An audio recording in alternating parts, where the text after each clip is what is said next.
সামনে যাওয়া না, তুমি এখান থেকে করো, সামনে যাওয়া না, অনেক চিকন। থাক থাক থাক, কোন একটু সাপোর্ট দেবে স্যার? স্যার সাপোর্ট দেবে স্যার। ওকে, স্টার্ট হয়েছে।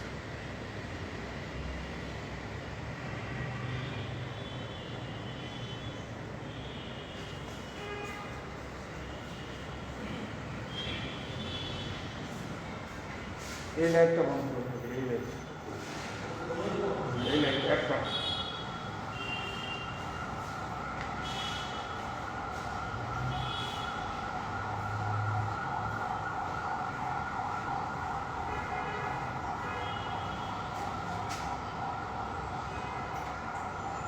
এবার ঠিক আছে। না না না, হয়নি।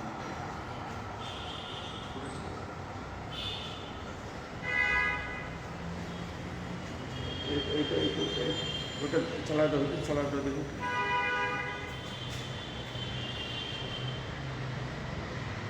এইটা এবার এসে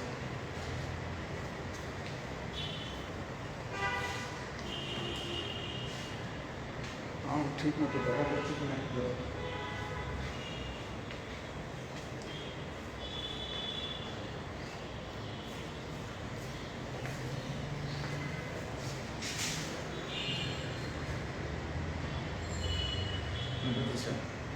একদম ক্লিয়ার স্যার।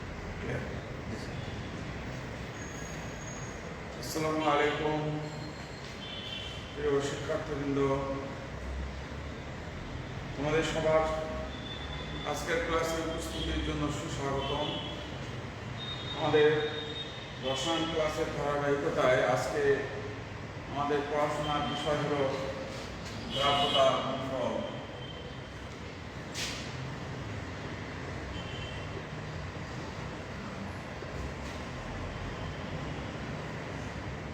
আমাদের আজকের আলোচনার বিষয় হল দ্রাব্যতা ও গুণফল।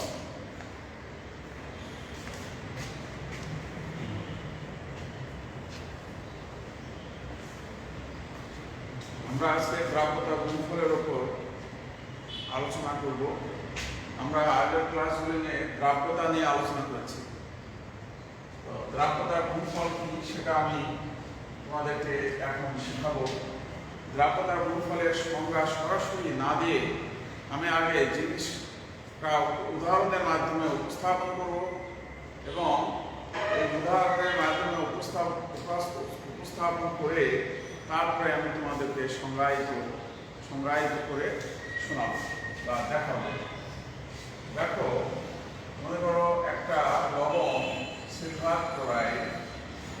এই লবণটা যখন আয়নিত হবে, পানিতে আয়নিত হবে, তখন silver ion plus chlorine ion এইভাবে আয়নিত হবে। এখন এখানে খেয়াল করে দেখো, এটা সাম্যাবস্থা লেখা আছে, বহুমুখী। সাম্যাবস্থা অর্থ হলো যে এই সিলভার ক্লোরাইডটা সম্পূর্ণরূপে আয়নিত হয়নি।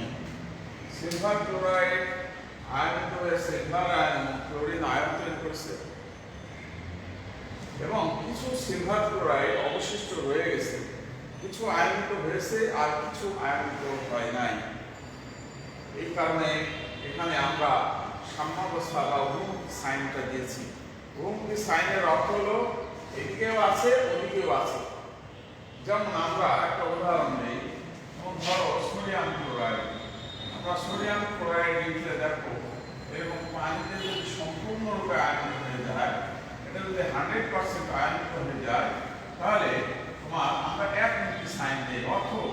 অর্থ এখানে এর মানে এখানে 100% আয়নিত হয়ে গেছে, এদিকে 0%, এখন কোনো পরিমাণ নাই, সব আয়নিত হয়ে গেছে, সবাই আয়নিত হয়ে গেছে। এই কারণে এটা একমুখী সাইন দেওয়া হয়। আর এই ক্ষেত্রে সিলভার ক্লোরাইড পানিতে স্বল্প পরিমাণে আয়নিত হয়, সম্পূর্ণরূপে আয়নিত হয় না। এই কারণে এখানে কিছু সিলভার ক্লোরাইড এদিকে থাকে, কিছু আয়নিত অবস্থায় থাকে, অর্থাৎ উভয় দিকেই কেমিক্যালস অবস্থান করে। এই কারণে এটা আমরা বহুমুখী সাইন দিয়ে থাকি। আশা করি প্রিয় শিক্ষার্থী তোমরা এটা বুঝতে পারছো। এখন আমরা নেক্সট আমরা দেখাবো যে এই যে সিলভার ক্লোরাইড আয়ন যে সিলভার আয়ন এবং ক্লোরিন আয়ন তৈরি হলো, এটা তোমার দেখো যে দ্রাবকতার গুণফলকে ইংরেজিতে বলা হয় সলিউবিলিটি প্রোডাক্ট।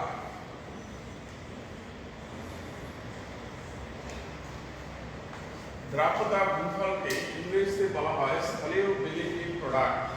তো এই সলিউবিলিটি এস আর প্রোডাক্টের পি, অর্থাৎ এই কে এস পি দিয়ে যদি লিখি তাহলে বুঝতে হবে এটা দ্রাবকতার গুণফল। দ্যাট মিন্স এই ওয়ার্ডটাকে বলা হয় দ্রাবকতার গুণফল। দ্রাবকতার গুণফল তাহলে কি হবে, যে আয়ন দান করেছে সেই আয়নের যে ঘনমাত্রা, এই আয়নের ঘনমাত্রা গুণফলের, এটা গুণফল নট যোগফল, গুণফলের সমান।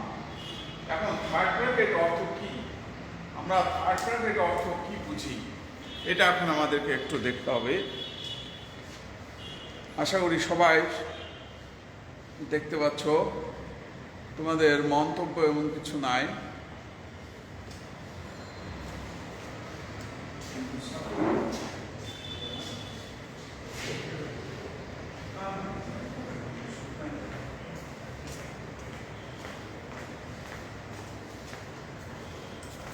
প্রিয় শিক্ষার্থীবৃন্দ, দেখো এবার আমাদের এখানে থার্ড ব্র্যাকেট দেওয়া হয়েছে, থার্ড ব্র্যাকেট দেওয়া হয়েছে। থার্ড ব্র্যাকেটের অর্থ হলো ঘনমাত্রা, আর ঘনমাত্রাকে আমরা কি বলি, ঘনমাত্রা হলো মোলারিটি। আমরা আমাদের ইন্টার সিলেবাস অনুসারে এটা হলো মোলারিটি। মোলারিটিটা কি, মোলারিটি হলো মোল পার লিটার। মোলারিটি শব্দের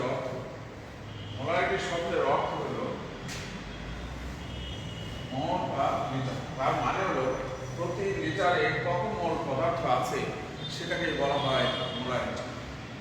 তো এই third bracket silver ion third bracket মানে হলো সিলভার আয়নের ঘনমাত্রা, ক্লোরিন আয়ন থার্ড ব্র্যাকেট মানে হলো ক্লোরিন আয়নের ঘনমাত্রা। তার মানে যে আয়ন তৈরি করবে, লবণ আয়নিত হয়ে যে আয়ন তৈরি করবে সেই আয়নের ঘনমাত্রার যে গুণফল, এই ঘনমাত্রার গুণফলটাকে বলা হয় দ্রাবকতা গুণফল। আর এইটুকুকে বলা হয় আয়নিক গুণফল।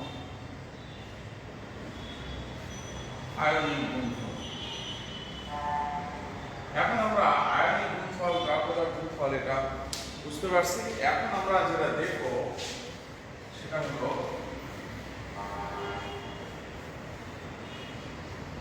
অন্য লবণ দ্রবণের জন্য পাশাপাশি দেখবো। মনে করো এবার আমি ক্যালসিয়াম ক্লোরাইড দিই। ক্যালসিয়াম ক্লোরাইড যদি আয়নিত হয় তাহলে কি হবে, calcium ion plus chlorine ion এরকম হবে। ভালোভাবে খেয়াল করে দেখো,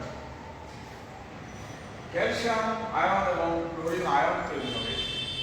এখানে দেখা যাচ্ছে ক্লোরিন দুইটা তৈরি হয়েছে। এখন আমরা তাহলে KSP সমান কি লিখব, KSP সমান যে আয়ন তৈরি হয়েছে সেই আয়নের ঘনমাত্রা গুণফল। দেখো ক্লোরিন আয়ন 2 বার, ক্লোরিন আয়ন 2 মোল, এই কারণে ক্লোরিন আয়ন 2 বার লেখা হয়েছে। তাহলে বিষয়টাকে আমরা এখন সহজ করে লিখলে কি হবে, KSP equal to calcium ion into chlorine ion ঘনমাত্রার উপরে স্কয়ার। আমরা সূচকের নিয়মে স্কয়ার লিখি। তার মানে যে আয়ন দান করবে সেই আয়নের যে মোল সংখ্যা, এই মোল সংখ্যাটা কি হবে, পাওয়ার হয়ে যাবে। যে আয়ন তৈরি হবে তার যে মোল সংখ্যা, এই মোল সংখ্যাটা কি হবে, পাওয়ার হয়ে যাবে। প্রিয় শিক্ষার্থীবৃন্দ, আশা করি আমার এই আলোচনা থেকে তোমরা এই পড়ালেখাগুলো বুঝতে পেরেছো।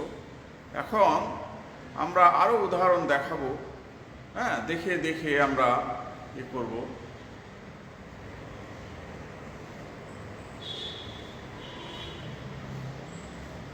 লাইভ ক্লাস ঠিক মতোই আছে, কোনো সমস্যা নেই। হ্যাঁ, তোমরা এবার দেখো তাহলে আমরা যে আলোচনা করেছি এই আলোচনা থেকে আমরা কি সিদ্ধান্ত নিতে পারি। হ্যাঁ, দেখো এখানে যে সিলভার ক্লোরাইড একটা লবণ, এই লবণটা আয়নিত হয়ে সিলভার আয়ন এবং ক্লোরিন আয়ন, তাহলে দ্রাব্যতার গুণফল KSP সমান সিলভার আয়নের ঘনমাত্রা গুণফল আর ক্লোরিন আয়নের ঘনমাত্রা গুণফল। এই গুণফল হলো একটা ধ্রুবক সংখ্যা, যে ধ্রুবক সংখ্যাটাকে বলা হয় KSP বা দ্রাব্যতার গুণফল। অনুরূপভাবে ক্যালসিয়াম ক্লোরাইড মানে 2 মোল ক্লোরিন এবং এই দুইটা পাওয়ার হয়ে যাবে স্কয়ার হয়ে যাবে। হ্যাঁ, ক্যালসিয়াম আয়ন ক্লোরিন আয়ন পাওয়ার দিয়ে এই গুণফলটাকে বলা হয় KSP, দ্রাব্যতা গুণফল। তো আমরা দ্রাব্যতা গুণফলের রাশিমালা তাহলে আপাতত আমরা পরিষ্কারভাবে লেখা শিখলাম। আরেকটা আমরা উদাহরণ এখানে দেখছি, আরেকটা উদাহরণ আমরা দেখব।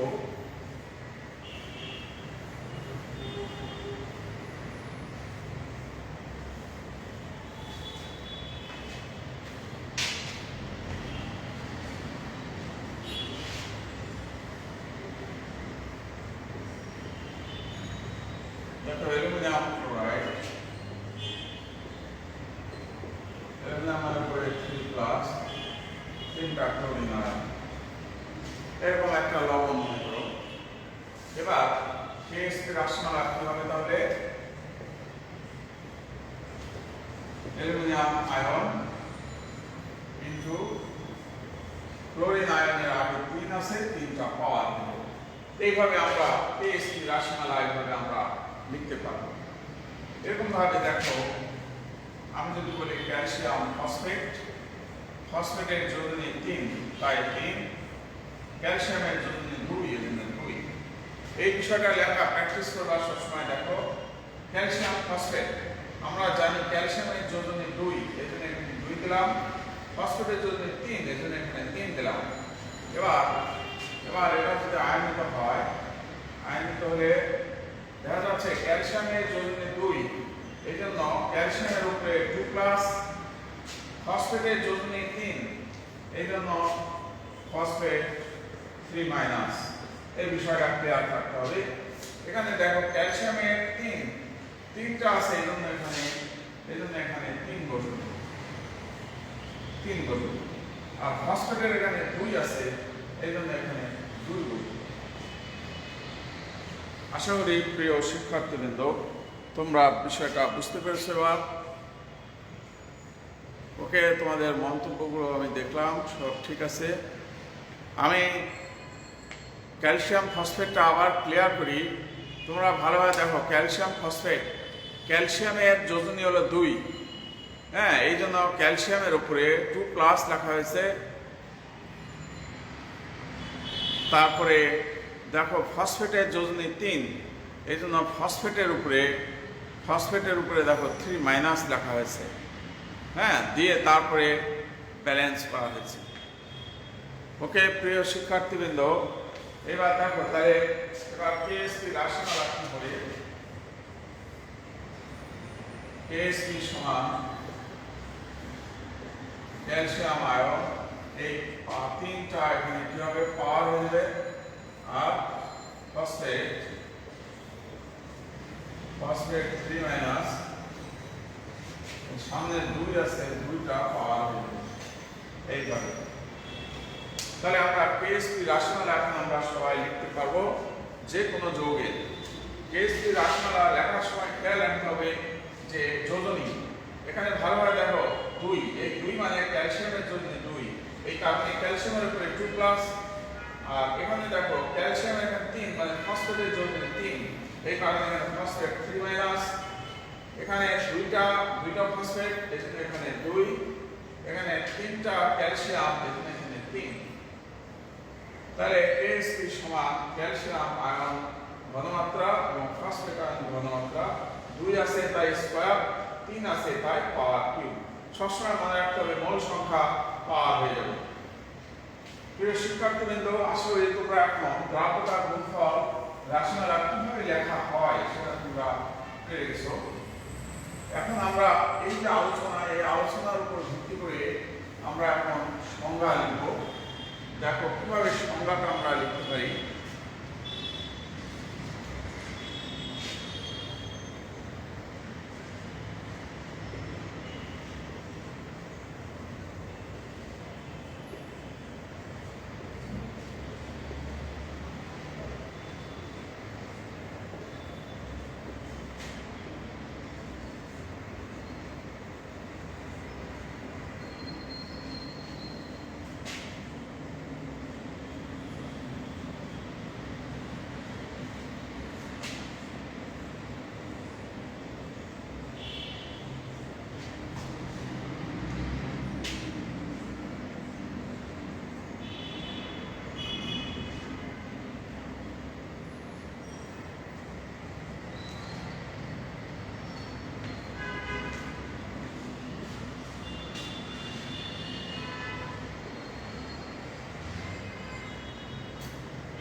প্রিয় শিক্ষার্থীবৃন্দ, এইবার দেখো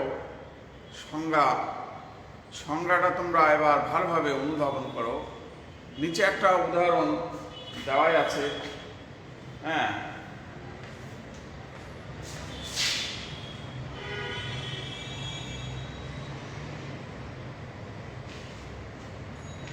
নিচে দেখো একটা উদাহরণ দেওয়া আছে। এই উদাহরণে দেওয়া আছে ক্যালসিয়াম ফসফেট আয়নিত হয়ে ক্যালসিয়াম আয়ন এবং ফসফেট আয়ন তৈরি করেছে। তো ক্যালসিয়াম আয়ন ঘনমাত্রা এবং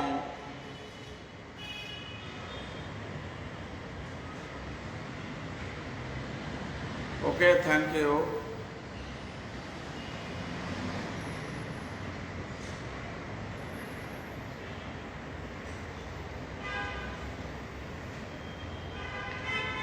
আচ্ছা, তাহলে আমাদের লেখা হচ্ছে, দেখো স্থির তাপমাত্রায় কোনো স্বল্প দ্রবণীয় লবণ পানিতে দ্রবীভূত হয়ে সম্পৃক্ত অবস্থায় যে আয়ন দান করে সেই আয়নের ঘনমাত্রার গুণফল একটা ধ্রুবক সংখ্যা। হ্যাঁ, এই ধ্রুবক সংখ্যাকেই বলা হয় দ্রাব্যতা গুণফল। তাহলে দ্রাব্যতা গুণফল হতে গেলে আমাদের কয়টা কন্ডিশন দরকার? আমাদের কন্ডিশনগুলো, প্রথম কন্ডিশন হলো স্থির তাপমাত্রায়, দ্বিতীয় কন্ডিশন হলো স্বল্প দ্রবণীয় লবণ, আর তৃতীয় কন্ডিশন হলো তোমার সম্পৃক্ত অবস্থা। এই তিনটা কন্ডিশন আমাদেরকে খেয়াল রাখতে হবে। দেখো স্থির তাপমাত্রায় স্বল্প দ্রবণীয় লবণ এবং সম্পৃক্ত অবস্থা। আমাদের এই তিনটা কন্ডিশন থাকতে হবে। এই তিনটা কন্ডিশন যদি আমাদের ফুলফিল করে তাহলে আমরা সেটা বলবো দ্রাব্যতা গুণফল।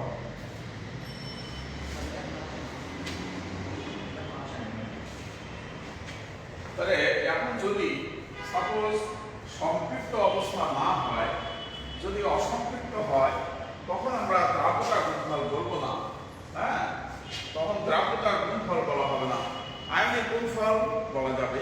তবে একটা জিনিস মনে রাখতে হবে, আয়নিক গুণফল শব্দটা নিয়ে আমি একটু আলোচনা করে দিই।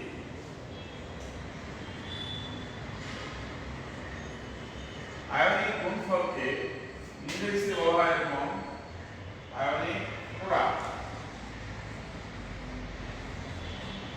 আয়নিক প্রোডাক্ট দেখো, একে সংক্ষেপে প্রকাশ করা হয় কে আইপি দিয়ে। কে আইপি সমান কে এসপি অলওয়েজ তখন যখন দ্রবণ সম্পৃক্ত হবে। দ্রবণ সম্পৃক্ত হবে তার মানে আয়নিক গুণফল, এটা একটা আয়নিক গুণফল, এটা নিঃসন্দেহে একটা আয়নিক গুণফল কে আইপি। কিন্তু কে আইপি অলওয়েজ কে এসপি সমান যখন হবে তখনই আমরা বলবো কি যে দ্রবণ সম্পৃক্ত। যদি তোমার কে আইপি যদি তোমার লেস দেন কে এসপি এটা হয়, তাহলে বুঝতে হবে দ্রবণ অসম্পৃক্ত।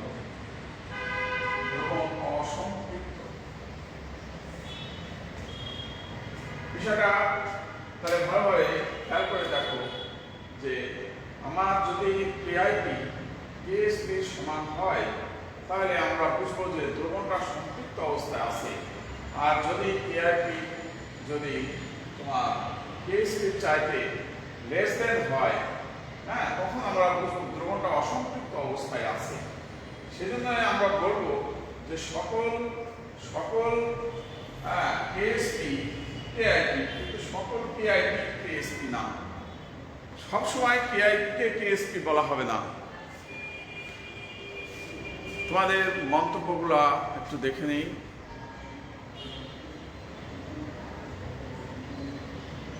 হ্যাঁ, রাকিম আহমেদ সময় মতো আসবে। ওকে, তাহলে আমরা কি দেখতে পাচ্ছি? আমরা দেখতে পাচ্ছি যে দ্রবণ সম্পৃক্ত যদি হয় তাহলে কেআইপি এবং কেএসপি সমান বলবো। আর যদি দ্রবণ অসম্পৃক্ত হয় তাহলে কেআইপি লেস দেন কেএসপি। এর মানে হলো যে সকল দ্রাব্যতা গুণফল কেআইপি, কিন্তু সকল কেআইপি দ্রাব্যতা গুণফল হবে না। হ্যাঁ, দ্রাব্যতা গুণফল হতে গেলে প্রথম শর্তই হলো তাকে দ্রবণটা সম্পৃক্ত হতে হবে। দ্রবণ যতক্ষণ সম্পৃক্ত না হবে ততক্ষণ দ্রাব্যতা গুণফল আমরা এই কথাটা আমরা বলতে পারবো না।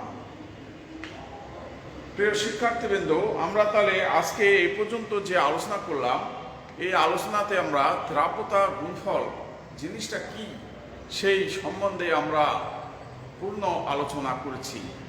এখন আমরা এই দ্রাব্যতা গুণফলের উপরে কিছু দ্রাব্যতা গুণফলের উপরে আমরা কিছু এখন প্রবলেম আলোচনা করব। কিভাবে অঙ্ক করতে হয় এই বিষয়গুলো আমরা এখন একটু দেখব। তো আমরা বোর্ডটা তাহলে এবার মুছে দিলে তোমরা সবাই আশা করি লিখে ফেলেছো।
দেখো এবার একটা প্রবলেম, একটা অঙ্ক, হ্যাঁ, বোর্ডে লেখা হয়েছে।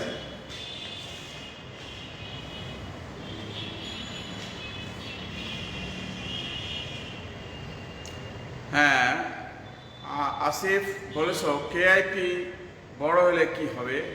কেআইপি বড় হলে দ্রবণ অতিপৃক্ত হয়ে যাবে, তখন অধক্ষেপ পড়বে।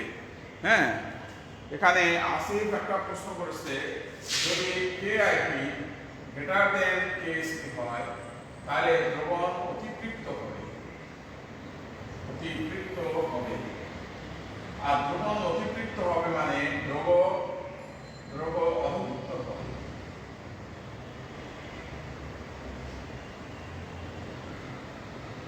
দ্রব অধভুক্ত হবে। তোমরা এটা নোট করে নাও, আশা করি তোমরা বুঝতে পারছো।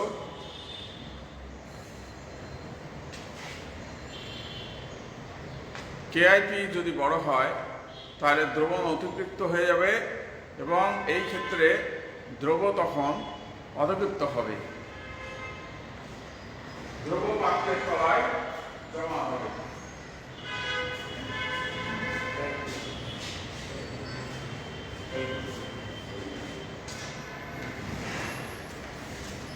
প্রিয় শিক্ষার্থীবৃন্দ, তোমরা অঙ্কটা সবাই লিখে নাও। অঙ্কটা লিখেছ, এবার আমরা অঙ্কটা লবণটা কি লবণ এখানে আমরা বলে দিই। হ্যাঁ,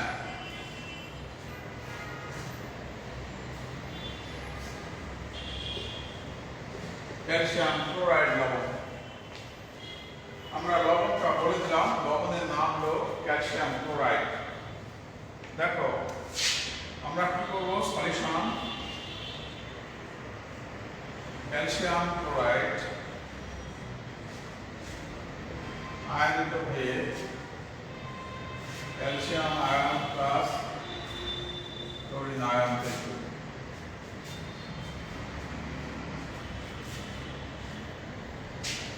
এবার আমরা ধরে নিচ্ছি যে ক্যালসিয়াম ক্লোরাইড S মোল দ্রবীভূত হয়েছে, তাহলে স্বাভাবিকভাবে S মোল যদি বিক্রিয়া করে, সব আমি আগে শুরুতেই বলেছি যে এই পদার্থ সম্পূর্ণরূপে আয়নিত হয় না। ধরা যাক S মোল আয়নিত হলো, S মোল এই পদার্থের যত মোল আছে তার ভিতর থেকে S মোল যদি আয়নিত হয় তাহলে এরপরে এসে S মোল এবং 2S মোল তৈরি হবে। এটা খেয়াল করে দেখো যে 1 মোল পদার্থ থেকে 1 মোল তৈরি হয়েছে, তাহলে S মোল ভাঙলে S মোল তৈরি হবে। 1 মোল পদার্থ ভেঙে 2 মোল ক্লোরিন আয়ন হয়েছে, তাহলে S মোল ভেঙে 2S মোল দ্রবণ তৈরি হবে। ওকে, এখন আমরা যেটা করব যে KSP রাসায়নিক সমান কি, ক্যালসিয়াম আয়ন ক্লোরিন আয়ন দুটা স্কয়ার হয়ে যাবে। এবার দেখো যে ক্যালসিয়াম আয়নের মান আমরা ধরে নিচ্ছি S, আর ক্লোরিন আয়নের মান আসছে হলো টুয়াইস S, এটা উপরে স্কয়ার। এখন এটা যদি গুণ করা যায়, গুণ করলে কি হবে, 4S কিউব। তাহলে এখান থেকে আমরা দেখো এবার S ইকুয়াল টু কি লিখতে পারবো, রুট ওভার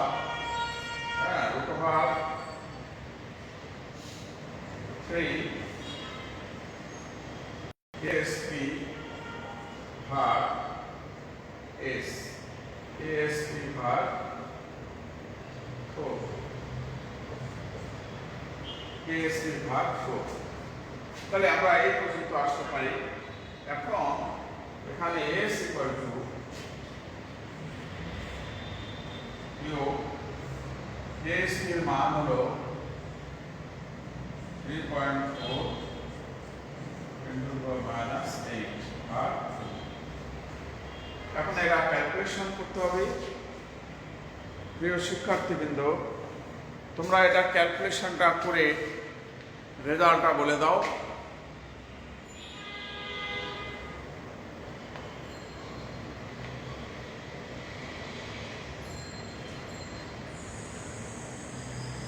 এটার ক্যালকুলেশন করে রেজাল্টটা কি হবে দেখো।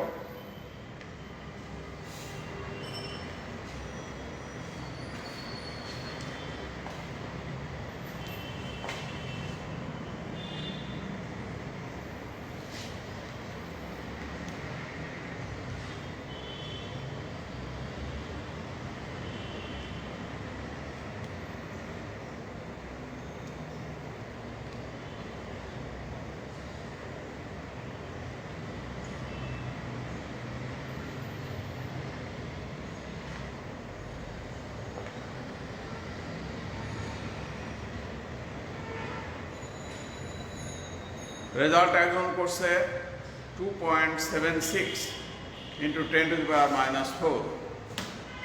ওকে, 2.76 10 টু দি পাওয়ার -4 এত মোল পার লিটার।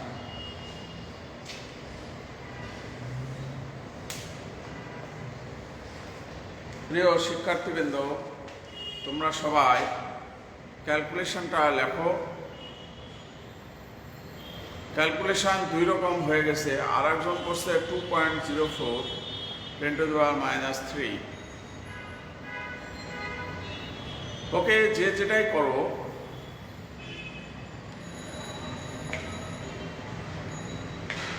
(2.04) এর এটাই বেশি লিখেছে। ওকে, 2 পয়েন্ট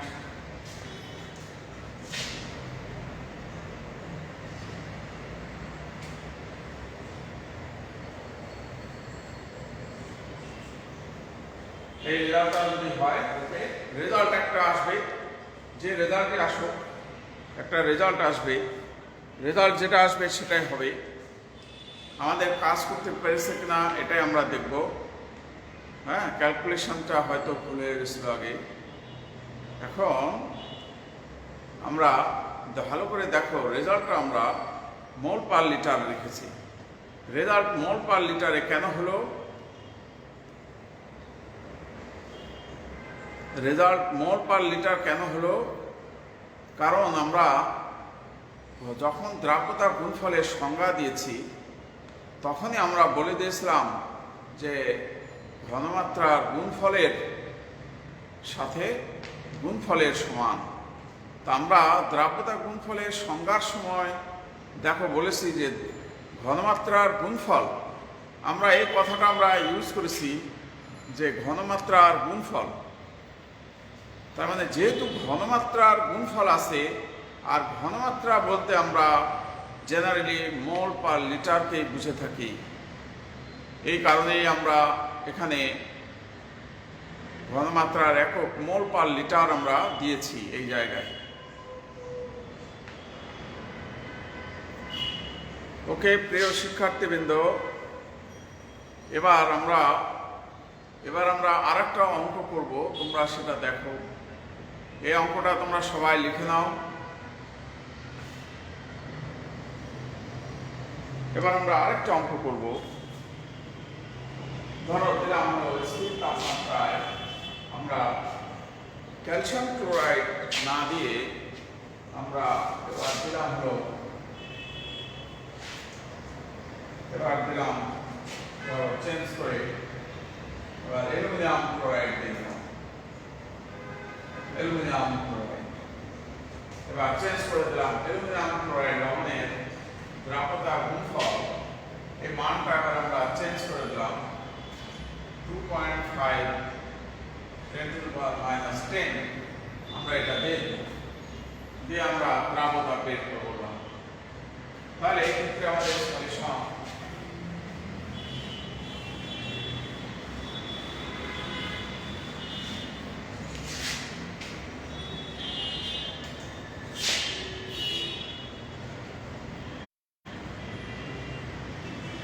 দেখো,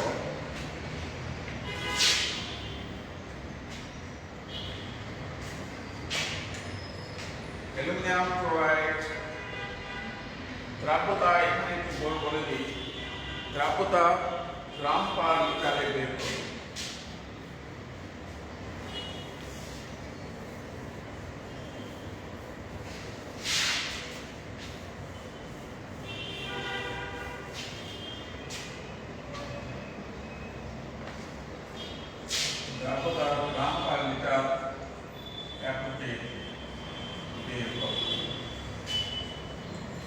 তারপরে আমরা একটু চেঞ্জ করলাম, মোলারিটি মোল পার লিটার থেকে না রেখে গ্রাম পার লিটারে বের করব।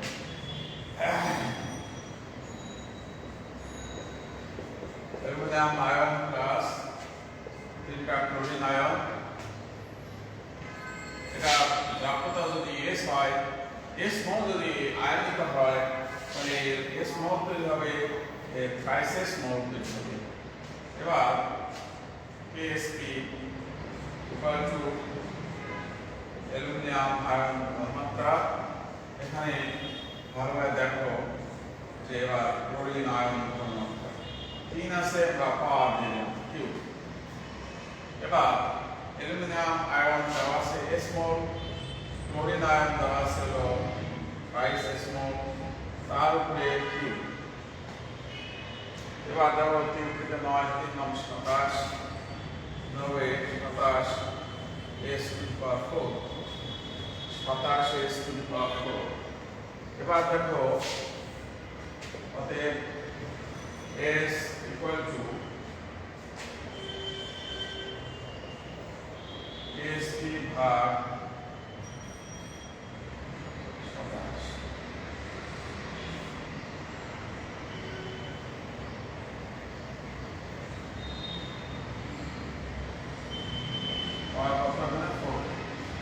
এই অবস্থা দাঁড়াবে, এই রিলেশনটা দাঁড়াবে। এখন আমরা এবার মান নেব, KSP মান 2.5 10 to the power minus 10 ভাগ 27। এটা যদি এখন ক্যালকুলেশন করা হয়, ক্যালকুলেশন করে বলো রেজাল্টটা কত হবে। প্রিয় শিক্ষার্থী, তোমরা এটার ক্যালকুলেশন করে রেজাল্টটা কত হয় আমাকে জানাও।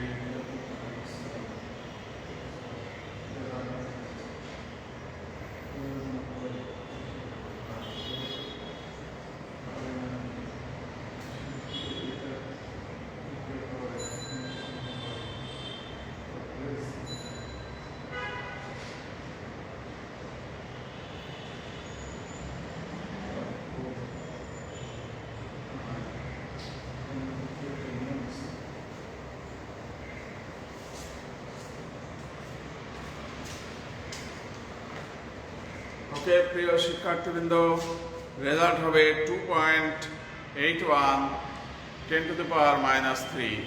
আর একজন লিখছে 1.74 সবাই 1.74। ওকে, তাহলে 1.74 10 to the power minus 3 এত মোল পার লিটার। ভালোভাবে দেখো রেজাল্টটা আমরা পেয়ে গেলাম মোল পার লিটারে, কিন্তু আমি এবার অঙ্ক দিয়েছি গ্রাম পার লিটার, তার মানে মোলকে গ্রাম করতে হবে। প্রিয় শিক্ষার্থীবৃন্দ, ক্লাস 10-এ আমরা মোলকে গ্রাম করেছি কিভাবে? মোলকে গ্রাম করেছি কিভাবে? আণবিক ভর দিয়ে গুণ করে। তার মানে অ্যালুমিনিয়াম ক্লোরাইডের আণবিক ভর এখন জানা লাগবে। হ্যাঁ, অ্যালুমিনিয়াম ক্লোরাইডের আণবিক ভর এখন জানা লাগবে।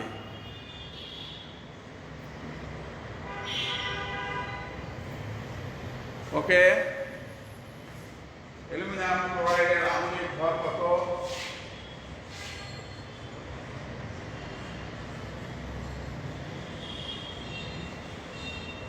অ্যালুমিনিয়াম হলো 27 প্লাস 3 into 35।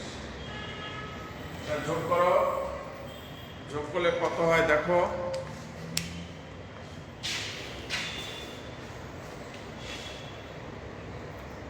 35.5 into 3 যোগ 27 133.5,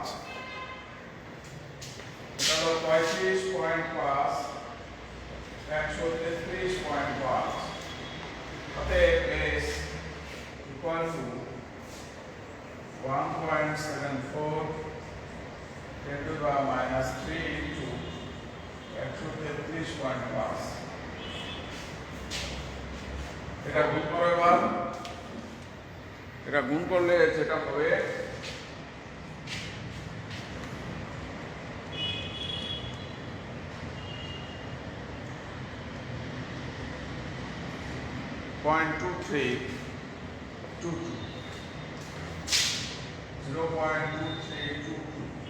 এত গ্রাম পার লিটার। তাহলে আমরা দেখো এবার রেজাল্ট গ্রাম পার লিটারে বেরিয়ে এসছে। প্রিয় শিক্ষার্থীবৃন্দ, আশা করি তোমরা এখন সব পারবে। ওকে, আমি তোমাদেরকে একটা হোমওয়ার্ক দিয়ে দিচ্ছি। দেখো, HW স্থির তাপমাত্রায় আমরা এখানে ক্যালসিয়াম ক্লোরাইড না দিয়ে আমরা দিয়ে দিলাম অ্যালুমিনিয়াম সালফেট। লবণের দ্রাব্যতা গুণফল যথাক্রমে মানটা আমরা চেঞ্জ করে দিলাম, একটু 10⁻12 দিয়ে দিলাম। দ্রাব্যতা গ্রাম পার লিটার এককে বের করো। এটা হলো হোমওয়ার্ক। প্রিয় শিক্ষার্থীবৃন্দ, এই হোমওয়ার্কটা তোমরা করবা। এই হোমওয়ার্কটা তোমাদের আগামী দিন থাকলো। তোমরা অঙ্কটা আশা করি তোমরা সবাই লিখে ফেলেছ।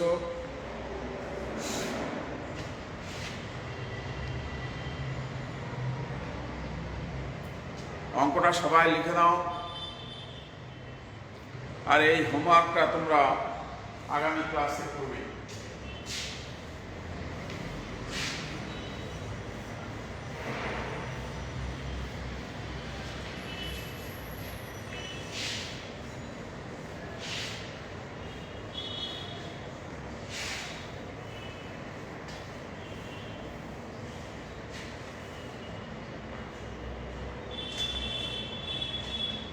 এই হোমওয়ার্কটা তোমাদের থাকলো, তোমরা সবাই হোমওয়ার্কটা করবে। প্রিয় শিক্ষার্থীবৃন্দ, তোমাদের সবার কল্যাণ কামনা করে আজকের ক্লাস আমি এ পর্যন্তই রাখছি। আসসালামু আলাইকুম।